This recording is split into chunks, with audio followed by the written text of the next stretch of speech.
right, back here at Gold Coast on a Sunday afternoon for the finals of the Mojave Conference Invitational. This is the scratch division title match. They both triple elimination match play. Two bowlers remain standing. They each have 2 losses, so this is going to decide things. That's Caden Matherly working on a opening double, almost splatters the rack and leaves just a 7-pin in his third. He is taking on Jairus Allo, not Darius Allo, not one of the other 12 Allos, but Jairus Allo has made the title match. Pretty good story there that we'll talk about. While Caden having a resurgence, he struggled most of the second half of the season. Winning an invite is a great way to bust out of a slump. We saw Bowler did that last week in the Mountain Conference, and here we have it again. Jairus is 14 years old. Never won a handicap division tournament. He was about 3 feet tall a year ago. Now he looks exactly like Darius did a couple of years ago. He shot 800 at Cactus Bowl and hasn't looked back since. Here he is bowling for the scratch invite title. He does trail by 21 though, as the match had every right to be tied up after 2, but he left a solid 8 in the second and then he whiffed it. Can't miss those 9-count spares in title matches. Make life an awful lot harder for himself. To their left, Braden Sabilla has 2 losses in the handicap division. He's taken on Alan Riccafrenti, who I promise is down there. All I see is Braden's dad's gleaming head over there. They have 2 losses. The loser will be out in third, and the winner will play Evelyn Balea for the handicap title. I am so sorry, Mr. Sabilla. It's Sunday afternoon. It was a long day yesterday, and as far as being challenging, today is always a long day for invites. It's been a lot of fun, a lot of good sportsmanship all over the place. Some veterans, some new faces, lots of good stuff. $1,000 on top. This is a $500 game. Jairus is going to have to come from behind, as he'll still trail by 41 if he converts the 1-2-4.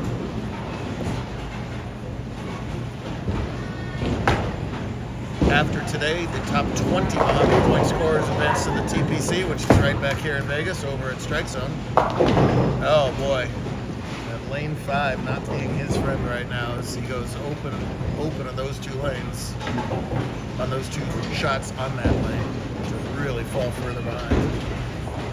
Caden qualified 9th for the triple elimination match play. Had a really good look all the way through match play. Zach Grimes with his bugaboo. They played each other a bunch of times. Neither one could shake the other before Caden finally shot 260 in the last game to eliminate Zach in third. Get here to this title match. Wow, nice shot. Competitive condition. This was the 2023 Junior Gold TV pattern. 44 feet. Reasonably flat. Still playable though. Good shots were hitting the pocket all day long. There were some nice scores, no front nines or anything. But obviously much lower than yesterday's Bourbon Street, which is modified house basically. So Caden can make no mistakes on his spin. Hooks that new blue right into it. And in the subdivisions, there was this guy winning U17 with the title match win over Jason Gutze, while Evelyn's sister Kendall wrapped up girls scratch, went over Lindsey Grimes.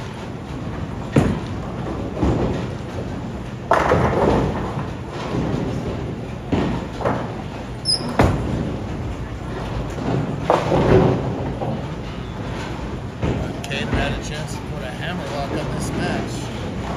Instead, spare in the 4th and likely not a spare in the 5th. He's capable of making it. If I were him, I wouldn't even try. I would get the 1 pin here and worry about things down the line, which is exactly a smart play from Matherly. He's got 95 through 5, and Alan's got himself an opportunity here in his 5th.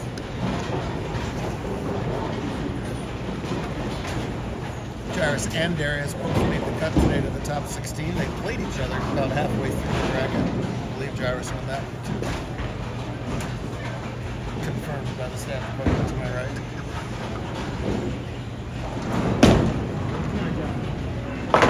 There he goes. Well, he's holding his good lane strikes in 1, 3, and 5. He's got to find a way to hit lane 5 now. I think Caden will back up to him much more. Over in a handicap, it is Sevilla trailing by quite a bit right now. Alan was the last bowler with one loss. There he is. Hi, Alan. Hi, Alan. He's now got two as well, but it looked like it might be Sevilla with 3. Pretty strike there, though, in the 7th. Still giving him a glimmer, and a necessary shot here for Jairus. Oh, yeah. Game on. That takes it all the way down to a 9-pin lead all of a sudden. Anybody's match. These kids get younger, better, faster, smarter every single darn year. It doesn't even, nobody blinks it. That's a 14-year-old in a scratch battle match with bowlers up to age 22 they can be. Caden's somewhere near that. I think Caden's 20. Bowling a unique sport that it is not age dominant. It's ability and talent, all that good stuff. There is a whole lot of it. Obviously, an especially tough conference because you get the Vegas kids, obviously. Then, you know, every single week it's a crop of good SoCal kids, a crop of good Arizona kids. There's some New Mexicans coming every single week. So you really get like a best of the best at every Scratch Mojave event. Good test. That's why these guys are so good. They're testing themselves week in and week out. That's a nice conversion. 3-9, not on an easy spot on the lane at all. Well, the good news for Braden is he caught a double. The bad news for Braden is that Alan caught himself a 6-pack over there. It's looking like it's going to be Rick Frenti versus Valea. So we're at a casino, obviously, that the sports book is right downstairs. They're already taking bets on how many gutter balls Evelyn will throw in a victory.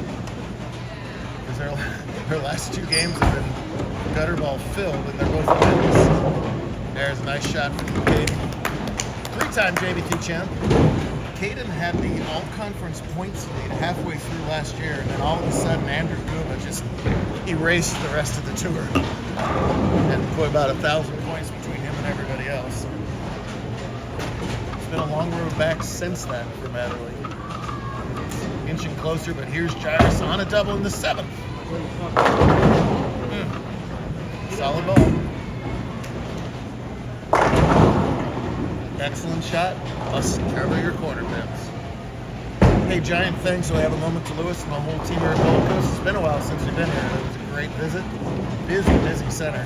Any lane we weren't using was immediately used by something else. This is 70 later, so lots of bowling going on in Vegas, as always. Well done at the spare this time. 10-pin game through 6 frames.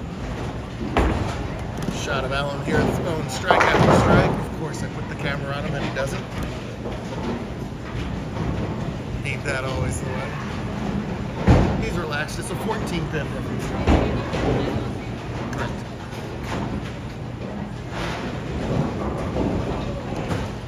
Eighth frame, spare working.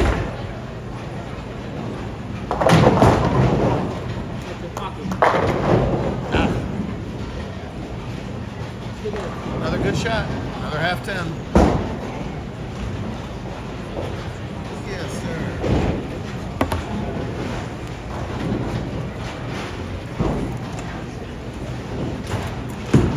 And I'll have my salad with the entree.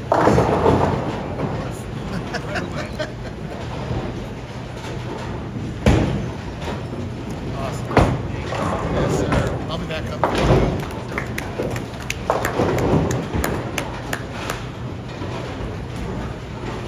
Guys are always playing for points.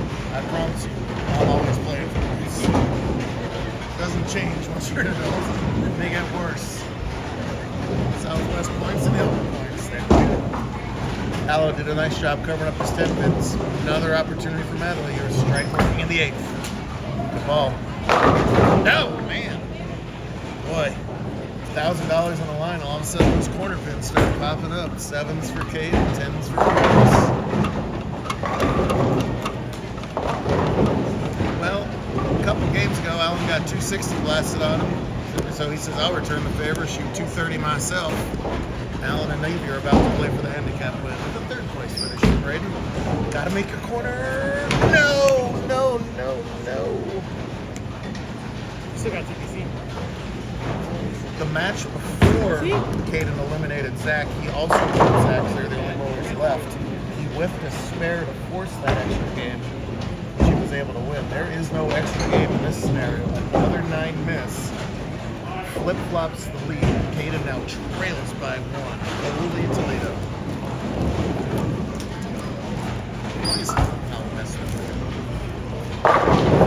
Excellent recovery, though. That's one of the hardest shots to do, is recover after that opener. Maintain your composure. He is barely maintaining his composure, but he is. Here's your story. Important to have that foundation 9th frame strike. Jairus could strike out from here and shut him out by 1 pin. Anything less than 4 in a row, Caden will have a chance at this dance. If they happen to tie, we'll go to a 1-shot roll-off for $1,000. I don't think we've ever done that in an invite. You'll be on 3 and 4, Alan. Good ball. Wow! Oh my goodness gracious. Pick it up. So many messengers. That was a messenger followed by a messenger. That thing was airborne across. Yes, he has. Yes, he has. This time he's got to convert, though. No room for 9- for him either. They all tied up heading into the 10th. Sir, what an what wild pin action. Only get 9, but he's going to return the favor and miss his 10 pin. Man alive. These kids are very good spare shooters, I promise, or they wouldn't have gotten this far. But we start every tournament with make your spares and 2 just catastrophic 9 outs. 1 by each player, and now Jairus needs the double to stick around.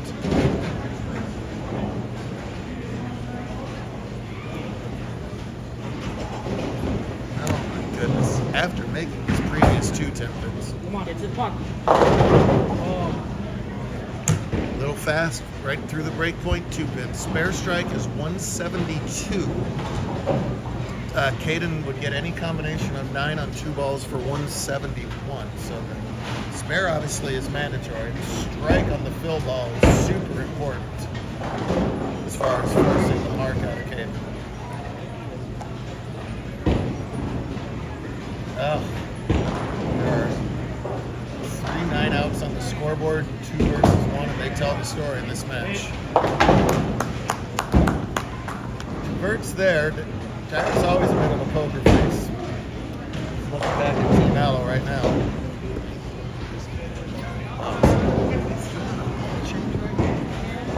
I completely disagree with that. He's in the play. He's getting that. You could get 6 on this and change the complexion of the match again. I hate the ball change. Well, what do I know? I'd be out there bowling. I was surprised last week in Albuquerque. And what do I know? Of course, randomly picks up a house ball or whatever and gets the strike. Okay, that 172, that vital strike meant it's a mark. There won't be a tie. To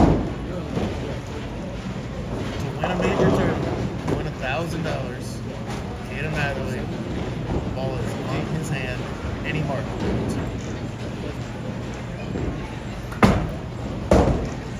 Right there. Not over yet. Man, what a test both of these kids are going through at the very end. It's been a pretty loose, chill environment all day, but it has gotten intense the last 5 minutes. For the title, he missed his last 7 pin. And in the gutter. I can't believe it. It's enough of that. It's enough of that. Lose like a champ. Wow. Well, there. Took a second to recover himself, but he does get together there for the handshake. The crowd was silent. I don't know what to say. Real quick. Well, it's dramatic. Jairus is your winner. The 14-year-old just won the Invitational. That's the headline there. Make your spares, kids. What can I tell you? Let's see if Alan and Evie can keep the ball in the lane, and then we'll see if Alan can. She knows. Make your spares there, too. Guys, it's been a while since you bowled, so take 1 ball on each lane just to get loose again. Okay. And we'll race those scores. We're going to cut for part 2 to do this. So make sure to watch the handicap finals right then. My goodness. Speechless.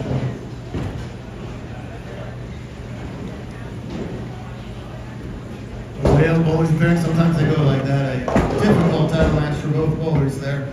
Your runner-up will great all day, Kaden Matherly. Your Scratch Division Invitational champion wins his first scratch title and his first major. He's all of 14 years old, kids. How about that? Jairus, hello.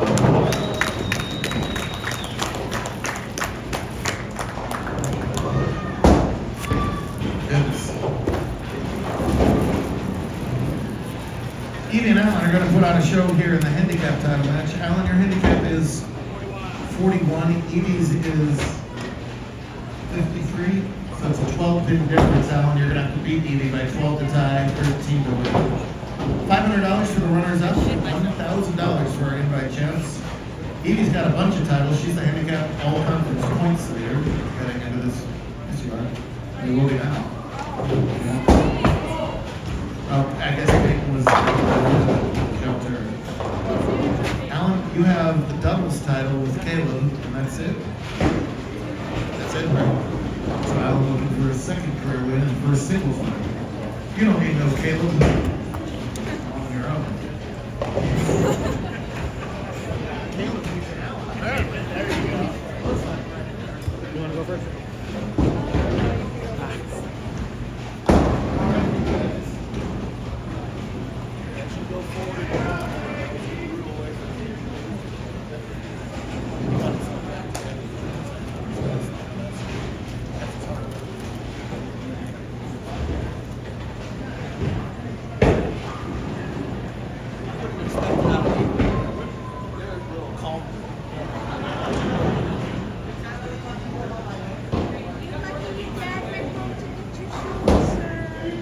I think I'd rather be injured and crying right now Yeah, that works. than trying to bowl.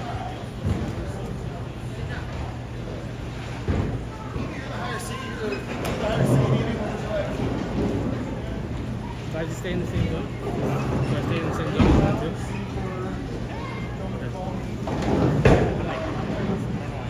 She wants you to be letter A, Alan. You're up first in the left-hand lane. Good.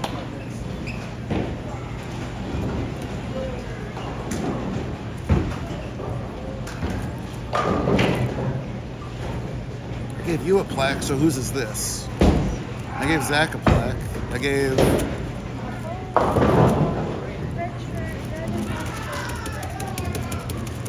Richard, red shirt. Red and black shirt.